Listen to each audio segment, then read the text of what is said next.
Assalamualaikum warahmatullahi wabarakatuh. Bismillahirrohmanirrohim. Dengan menyebut nama Allah yang Maha Pemurah lagi Maha Penyayang. Segala puji bagi Allah yang menciptakan langit dan bumi serta segala isinya, yang menyediakan bagi kita tempat untuk beraktivitas dan menuntut ilmu. Islam sendiri mengajarkan pentingnya kebersihan, keteraturan, dan penciptaan lingkungan yang baik. Semoga kita senantiasa diberikan kemampuan untuk menjaga dan mengelola fasilitas yang diamanahkan kepada kita. Salawat dan salam semoga tercurah kepada Nabi Muhammad SAW, keluarga, dan sahabat-sahabatnya, para pengelola pendidikan yang dirahmati Allah. Setelah kita membahas pengelolaan sumber daya manusia dan keuangan, kini kita beralih ke aspek fisik yang menjadi wadah berlangsungnya proses pendidikan, yaitu manajemen sarana dan prasarana sekolah, atau yang sering disingkat manajemen sarpras. Komponen ini seringkali dianggap sebagai pendukung semata, namun keberadaan dan kondisinya memiliki dampak yang sangat signifikan terhadap kelancaran, keamanan, kenyamanan, dan bahkan efektivitas proses belajar mengajar. Pengelolaan sarpras yang baik adalah cerminan dari manajemen sekolah yang tertata dan peduli terhadap lingkungan belajarnya. Pertama-tama, mari kita perjelas apa yang dimaksud dengan sarana dan prasarana. Sarana pendidikan adalah semua peralatan dan perlengkapan yang secara langsung digunakan dalam proses pembelajaran. Contohnya meliputi buku pelajaran, buku perpustakaan, alat peraga, peralatan laboratorium, media pembelajaran, komputer, proyektor, perabot kelas seperti meja dan kursi, serta peralatan olahraga. Sedangkan prasarana pendidikan adalah fasilitas fisik yang secara tidak langsung mendukung jalannya proses pendidikan atau menjadi wadah tempat berlangsungnya kegiatan. Contohnya adalah lahan sekolah, bangunan sekolah secara keseluruhan, ruang kelas, ruang guru, ruang kepala sekolah, laboratorium, perpustakaan, lapangan olahraga, tempat ibadah, unit kesehatan sekolah, fasilitas sanitasi, kantin, hingga instalasi listrik dan air. Manajemen sarana dan prasarana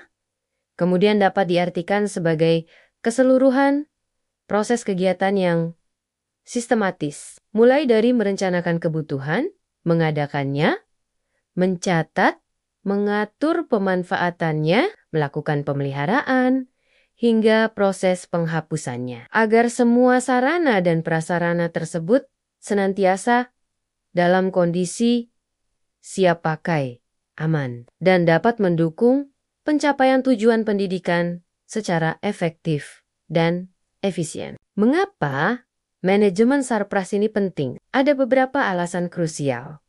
Pertama, ia mendukung kualitas pembelajaran. Sulit membayangkan pembelajaran IPA yang optimal tanpa laboratorium dan peralatannya, atau pengembangan literasi tanpa perpustakaan dengan koleksi buku yang memadai, atau pembelajaran TIK tanpa perangkat komputer dan jaringan yang berfungsi. Sarpras yang sesuai dan berfungsi baik menjadi alat bantu vital bagi guru dan siswa. Kedua, ia berkaitan langsung dengan jaminan keselamatan dan kesehatan warga sekolah. Bangunan yang kokoh dan terawat, instalasi listrik yang aman, fasilitas sanitasi yang bersih dan cukup, serta alat pemadam api ringan yang tersedia dan berfungsi, semuanya adalah hasil dari manajemen sarpras yang peduli akan keselamatan. Ketiga, sarpras yang tertata, bersih, nyaman, dan mungkin juga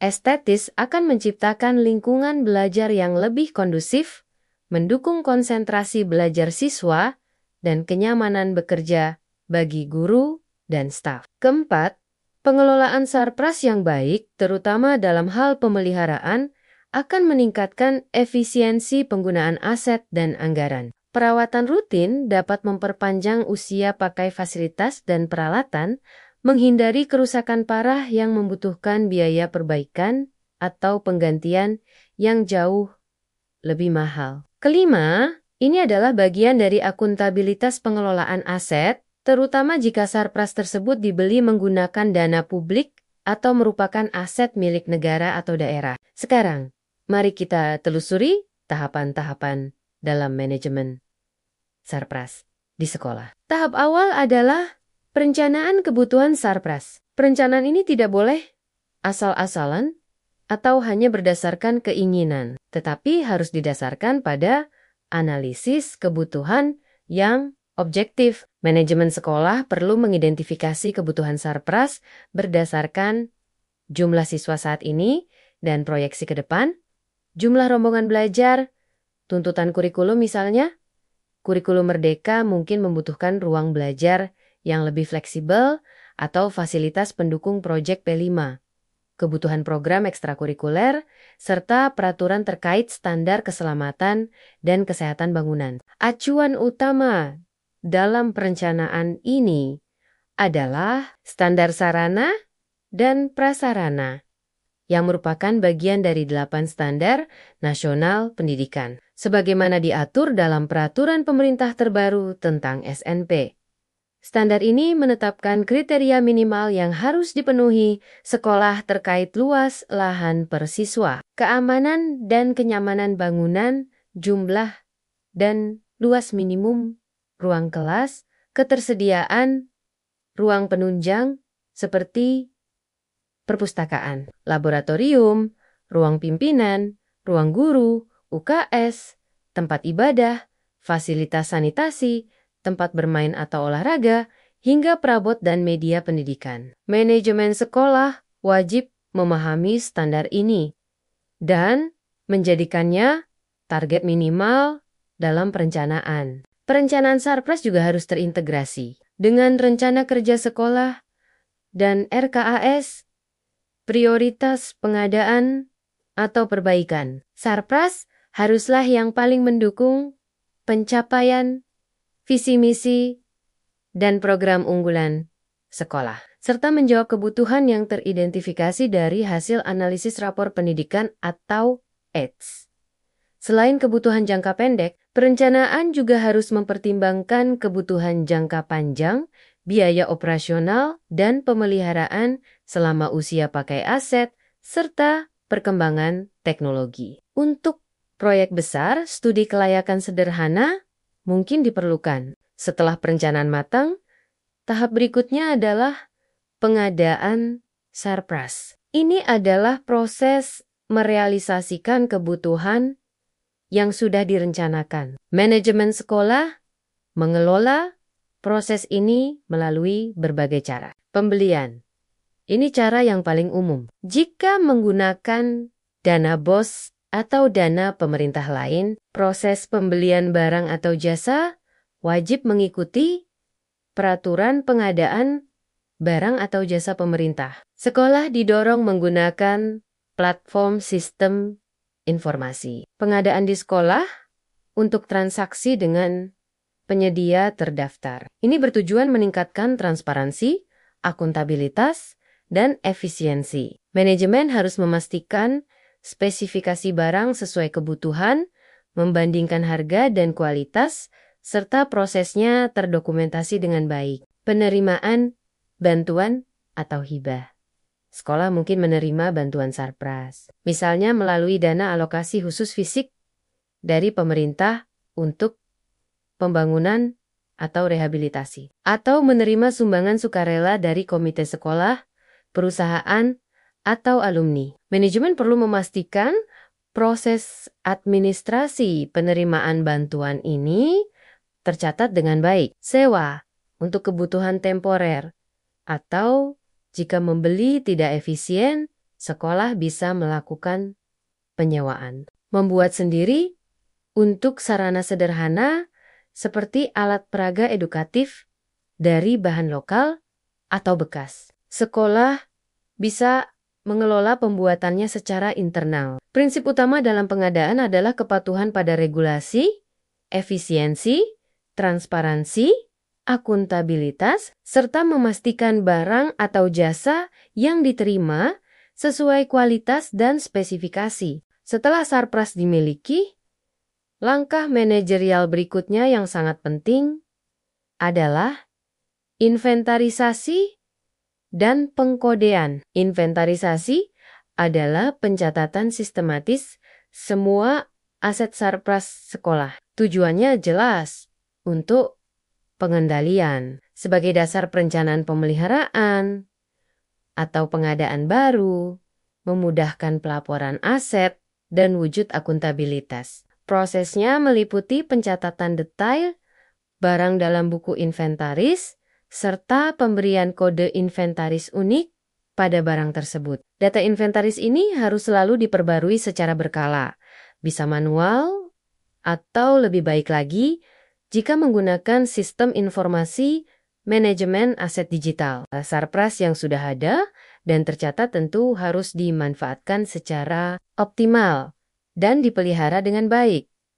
Manajemen perlu memastikan fasilitas seperti laboratorium, perpustakaan, ruang komputer, atau lapangan olahraga tidak mangkrak, melainkan digunakan secara maksimal untuk mendukung pembelajaran dan kegiatan siswa. Ini bisa dilakukan dengan menyusun jadwal penggunaan yang jelas dan adil, serta menetapkan tata tertib penggunaan. Di sisi lain, pemeliharaan adalah kunci untuk menjaga agar Sarpras tetap berfungsi baik, aman digunakan, dan awet. Ada dua jenis utama pemeliharaan yang perlu dikelola. Pemeliharaan preventif, yaitu perawatan rutin terjadwal untuk mencegah kerusakan. Dan pemeliharaan korektif, yaitu perbaikan saat sudah terjadi kerusakan. Manajemen pemeliharaan yang baik meliputi perencanaan jadwal perawatan, pengalokasian anggaran khusus untuk pemeliharaan dalam RKAS, penugasan staf yang bertanggung jawab, serta pengawasan kualitas pekerjaan pemeliharaan. Pemeliharaan preventif seringkali jauh lebih hemat biaya dalam jangka panjang dibandingkan menunggu rusak parah baru diperbaiki. Akhirnya, ada kalanya Sarpras perlu dihapuskan dari daftar aset sekolah. Misalnya karena rusak berat dan tidak ekonomis diperbaiki, hilang, sudah sangat usang, atau memang sudah tidak dibutuhkan lagi. Proses penghapusan ini tidak bisa dilakukan sembarangan, terutama untuk aset yang dibeli dengan dana publik atau tercatat sebagai barang milik negara atau daerah. Manajemen sekolah perlu mengikuti prosedur formal yang berlaku, yang biasanya melibatkan identifikasi dan penilaian kondisi barang.